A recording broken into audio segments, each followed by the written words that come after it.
Today on Around Kansas, Deb shares some fun successes and inspirations during the stay-at-home order. In our wildlife segment, it's our friends at the Old Cowtown Museum talking about Texas Longhorns here in Kansas. On the front porch, Jamie Bloom is joined by Jim Richardson. Ron Wilson is back with a Kansas Flint Hills poem. And we end with Michelle Martin and the story of the Potawatomie Creek Massacre of 1856. Closed captioning brought to you by Ag Promo Source. Together we grow. Learn more at agpromosource.com. Welcome to the Western Kansas Wildlife Travel Center, right here in my hometown of Oakley, Kansas. We're the front door of Western Kansas, located on three main highways, I-70, US 83, and US 40. And all those roads lead to history, beautiful scenery, and adventure, no matter which direction you go. We now have an IHOP. That brand that you've trusted up and down the road in all your travels is staffed with local folks, real people, just like you and me, and we're waiting on you to join us. So for fun, adventure, fuel up, fuel your body, and let's have some fun.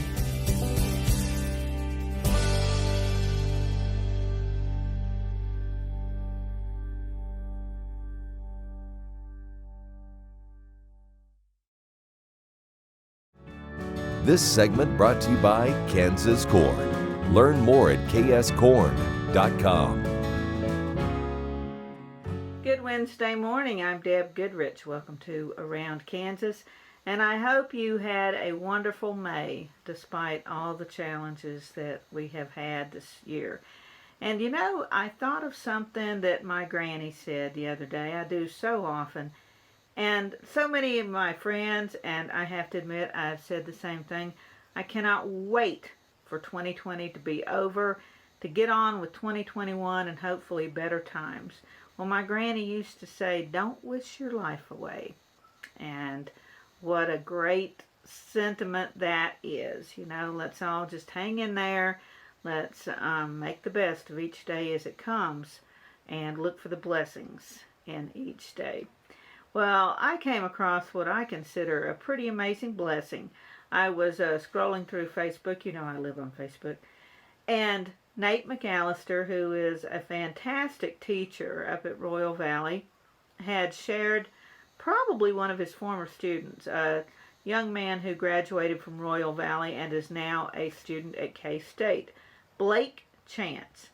Now, Blake did not intend, according to the article in the Topeka Capital Journal, to be an entrepreneur when he went to college. He's a farm kid from up at Mayetta.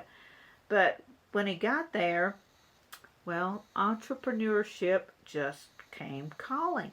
He has invented a new linchpin that is safer and releases more quickly. And he invented this when it became apparent they really needed that on the farm. He has a patent pending for this design, and he has named it the Quick Pen. And I think he has a website that we're going to share with you. I know you can find him on Facebook. I believe he has a couple of outlets now that are carrying it in Topeka and in Mayetta, but I think you can buy directly from him. I cannot think of a better way to encourage the economy to come back than supporting business ventures by young people like Blake. And congratulations, young man. We wish you continued success and hope you're having a successful year at K-State, again, despite all the challenges that we've been facing. I know that a lot of you are have been homeschooling, and I have to give a shout out to my daughter Noelle, who is a single mom and has been taking online classes at Garden City Community College because the classes, of course, on campus were closed. And with two little ones that I have helped take care of, I can tell you it's been a challenge. And she made it through this semester and passed her classes, and I'm just so proud of her. And kudos to all the graduates for 2020, college and high school, and all the parents who've been homeschooling. Oh my goodness, it's been such a challenging time, And God bless the teachers, and hope that fall is a better time for all of us, especially for our students. We have a wonderful show, as always, for you today because there's always something wonderful happening around Kansas.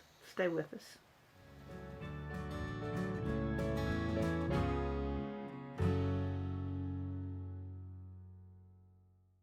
In 1821, a trade route was opened from Missouri in the United States across prairies and mountains to Mexico. In 2021, we will mark 200 years of epic conflicts and grand adventures, larger-than-life personalities, and sweeping landscapes. Join us on an historic journey. The Santa Fe Trail lives on. Find us on social media or santafetrail.org. Okay, looks like it's time for our tour. Welcome to the Fort Wallace Museum. Here at the museum, you're going to find some really interesting stuff like our replica stagecoach from the Butterfield Overland Dispatch. We've got facades from the fort buildings. We've got an 1870s flag. There's a plesiosaur that was discovered locally. We've got the Ray pump organ collection. We're a little bitty place with a great big story, and we'd love to have you. Surecrop Fertilizers was started by my father, Don Sherman, and my mother, Shirley Sherman.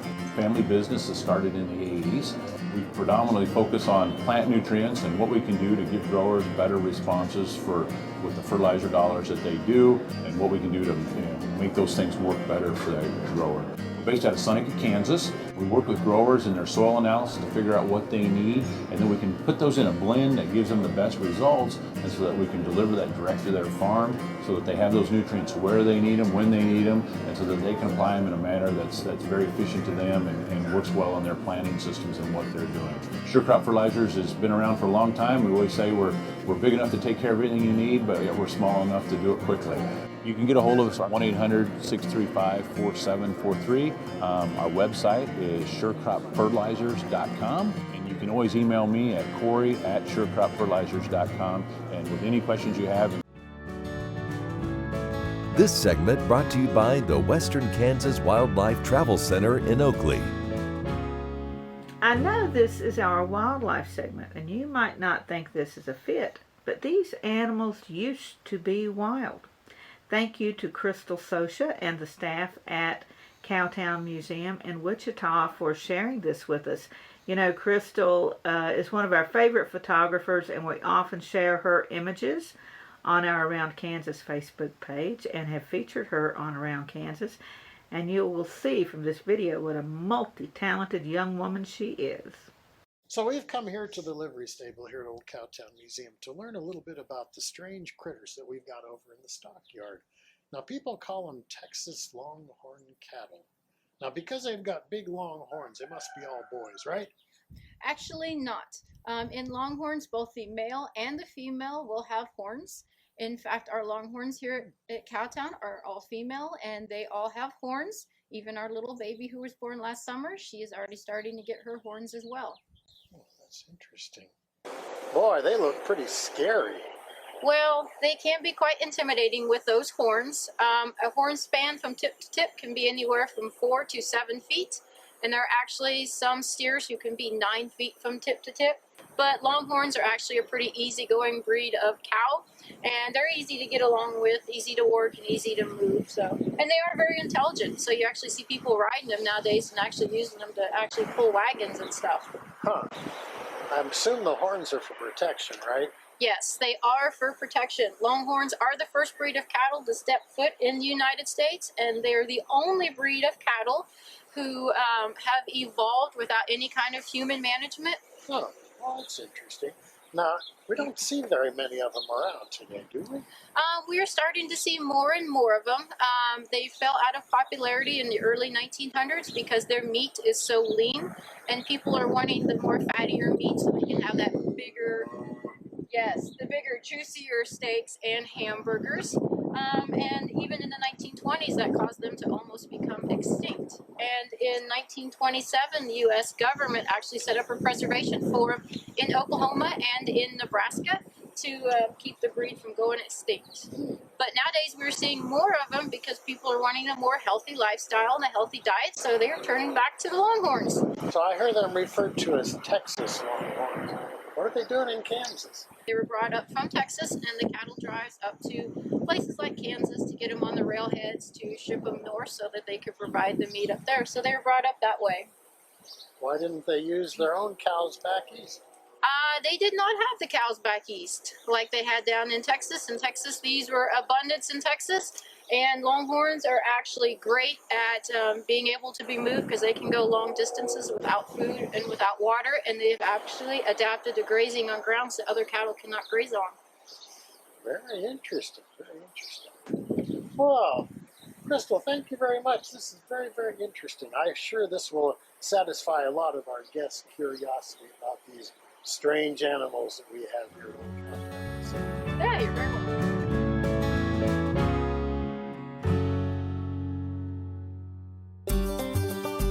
Welcome to the Western Kansas Wildlife Travel Center, right here in my hometown of Oakley, Kansas.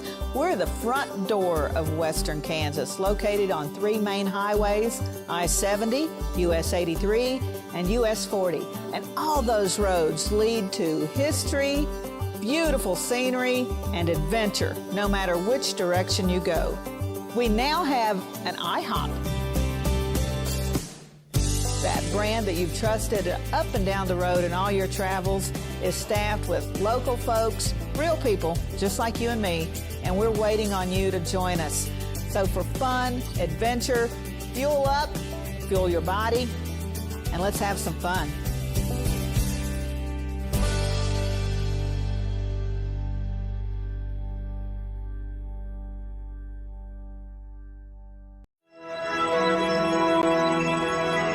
Highways 40, 83, and I-70 come together right here in Oakley.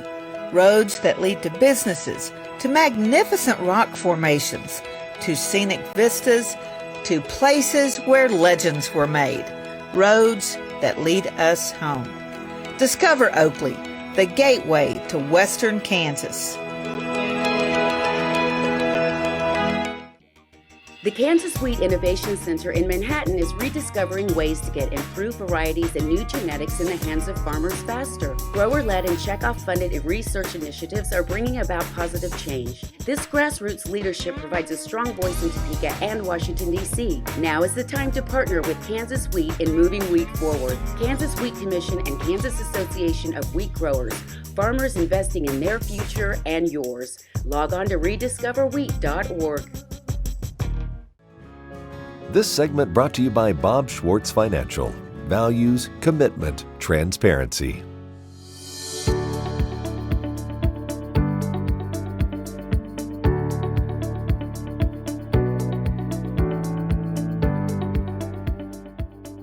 Hi, I'm Jamie Bloom, and I had the honor of interviewing National Geographic photographer and Kansas native Jim Richardson. In this segment, Jim talks about growing up on the farm in Republic County and how he developed an interest in photography. I grew up basically on the farm as being a bit of a loner and an outsider. Yeah. So I ended up having a lot of hobbies, and everything from building model airplanes and model railroads to building telescopes and microscopes, and just all sorts of things that would keep me busy, especially during the summer season, you know. Right. And that was, I think that was probably formative a little bit about the rest of my life, because I had to be able to learn to do things on my own. You know, there wasn't constantly somebody around, so that's where I figured out how to learn things from books. So that was just part and parcel of being out there in the countryside. Right. Yeah. I know your dad was kind of an amateur photographer, right? Yeah, he was, and a rather ardent one. He had piles and piles of popular photography and modern photography sitting around the house. He was a subscriber. He would always, on his trips back and forth to Texas, he had a few favorite pawn shops he would stop at. keeping an eye out for good cameras. So we had some pretty good cameras. I started out on a little Agfa folding camera which was sort of World War II era. But then I graduated to one of Dad's cameras, which was the Zeiss Icoflex, which was, if anybody out there remembers cameras, that was the Zeiss equivalent of a Rolleiflex, a twin lens reflex, a serious camera for the era. Yeah. And it gave me a lot of opportunities. He photographed a lot of stuff. Every once in a while, he'd get some picture that was really pretty good, and enter it in the Salina Journal photo contest. Yeah. He won a couple of times. One second, I remember him getting a check for $15 for winning third place or something like this in the Salina Journal contest. Yeah, that's great. It was. Yeah. Kind of an early start for you then, just to kind of be around it and mess with those cameras a little bit and become interested. It was. And he, eventually I wanted to do darkroom stuff, developing film and making prints. And he found a kit in a pawn shop that came with an enlarger and trays and developing tanks and a whole bunch of old chemicals and old paper that were probably out of date. Yeah. But at least it gave me a chance to experiment. Yeah, try it out. And basically in the evening while Mom and Dad were in watching Red Skelton and I Love Lucy, on TV. I'd take over the kitchen, close the door, and as long as nobody drove by with their headlights on high beam, I had a darkroom. Yeah. And it was pretty miraculous, really. The first time that you see a print, you put it in the developer, and you see a print come up in that glow of the safe light. That's a pretty miraculous thing, really. And I don't know anybody who's ever seen it that wasn't sort of taken by it. I certainly was. Yeah. And that really got me going on the experimenting with all kinds of things. So I was taking pictures of lightning storms at night, and I could put my camera up to the eyepiece of a microscope, so I could photograph, the little creatures that you'd see in the stock tank. Water, pond water, parameciums and hydras and all the rest of the little creatures down there. And I could take the twin lens reflex and hold a pair of binoculars out in front of it, and they would just about line up, and take pictures of squirrels in trees. At least I could. It was really a horrible picture when I did that, but at least I could point to that blurry blob and see if that's a squirrel. Right. See more of Jim's work on his website, jimrichardsonphotography.com, or at his gallery in Lindsborg, Kansas. I'm Bob Schwartz, and I've devoted the last 43 years to helping Kansans reach their retirement goals and to protect the family farm. At Bob Schwartz Financial, we believe everyone should be able to live the retirement they've always dreamed of. Our team of professionals can help you create an efficient strategy using a variety of investment vehicles to help you address your financial needs and your concerns. Bob Schwartz Financial values commitment and transparency. Sure Crop Fertilizers was started by my father, Don Sherman, and my mother, Shirley Sherman. Family business that started in the 80s. We predominantly focus on plant nutrients and what we can do to give growers better responses with the fertilizer dollars that they do, and what we can do to make those things work better for the grower. We're based out of Seneca, Kansas. We work with growers in their soil analysis to figure out what they need, and then we can put those in a blend that gives them the best results, and so that we can deliver that direct to their farm, so that they have those nutrients where they need them, when they need them, and so that they can apply them in a manner that's very efficient to them and works well on their planting systems and what they're doing. Sure Crop Fertilizers has been around for a long time. We always say we're big enough to take care of everything you need, but we're small enough to do it quickly. You can get a hold of us at 1-800-635-4743. Our website is surecropfertilizers.com, and you can always email me at Corey@surecropfertilizers.com, and with any questions you have, and we're glad to answer and work with you. This segment brought to you by Santa Fe Trail Meats in Overbrook. Let us help feed your family. In 1806, an explorer named Zebulon Pike traveled through what became the eastern part of Kansas. And on September 12, he wrote in his journal, "Past very rough Flint Hills, my feet blistered and very sore." And with that, he gave our Flint Hills region its name. And he was right. You need to wear good boots out in these hills.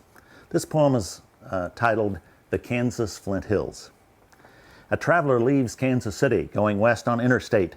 He comes into a region which I want to celebrate. As he enters rolling rangeland, there's a sign his vision fills, a big sign of native stone, saying, "Welcome to the Flint Hills." The region takes its name from a long ago hike, when described as Flint Hills by explorer Zebulon Pike. The stones of flint or chert which underlie this great landscape over centuries made the hills with their unique slope and shape. Those rocks made it unsuitable for use by farmers' plows, but they made a perfect place to harvest grass by grazing cows. These hills underlain by rock are a wondrous part of God's creation, a special part of Kansas, and a treasure for our nation. It's the last remaining tall grass, a key site of prairie ecology, the home of grazing bison and Native American history. The Flint Hills of Kansas are the world's best for grass. When it comes to raising beef, this region's world class. So we celebrate this region and the need that it fulfills for ecology and people in the Kansas Flint Hills. Happy trails.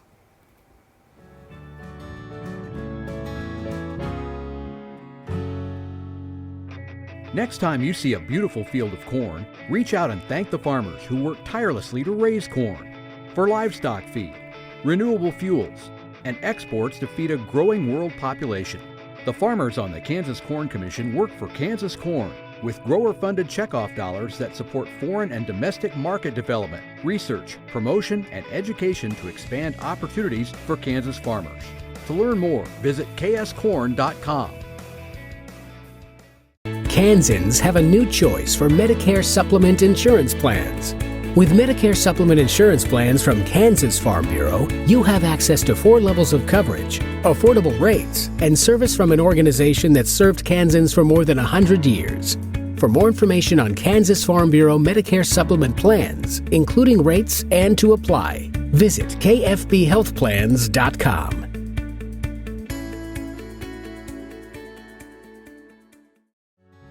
This segment brought to you by Kansas Farm Bureau, the voice of agriculture. To join today or for more information, go to kfb.org or find us on Facebook and Twitter.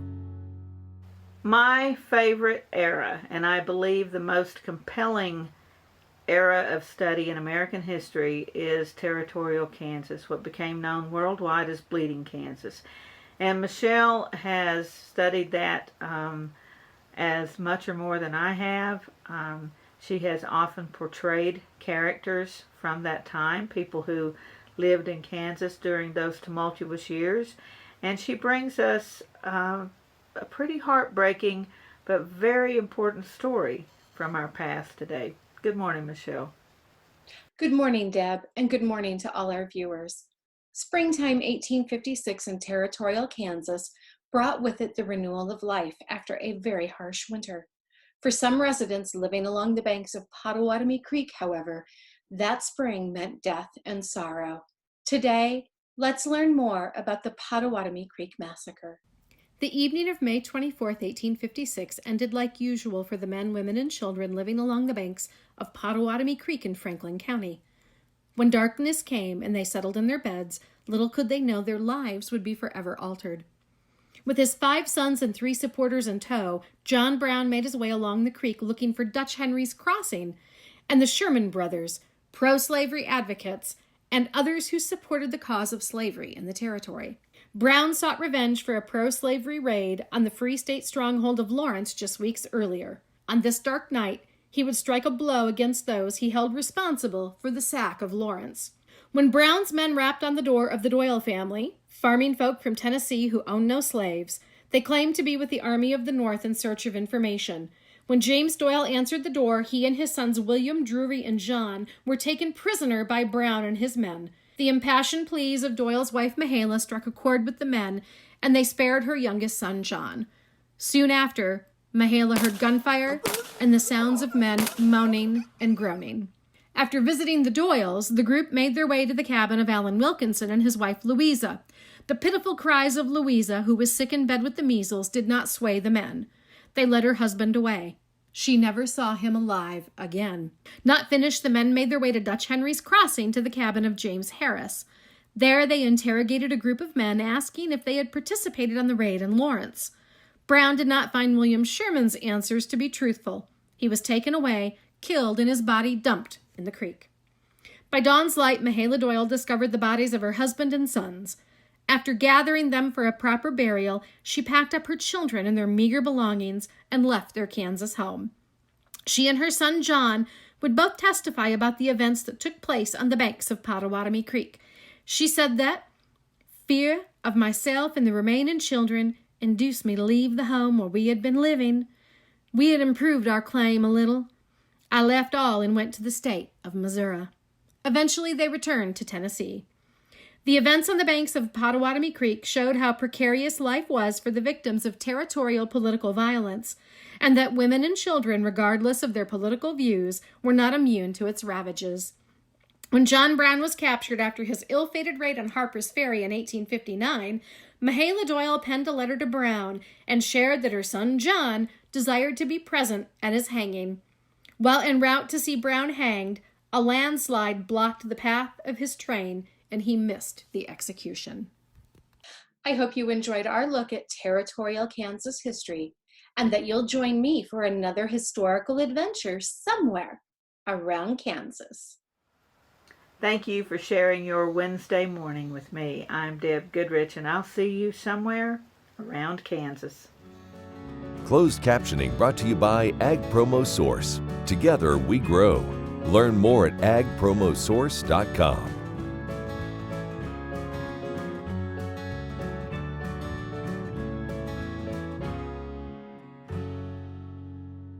In 1821, a trade route was opened from Missouri in the United States across prairies and mountains to Mexico.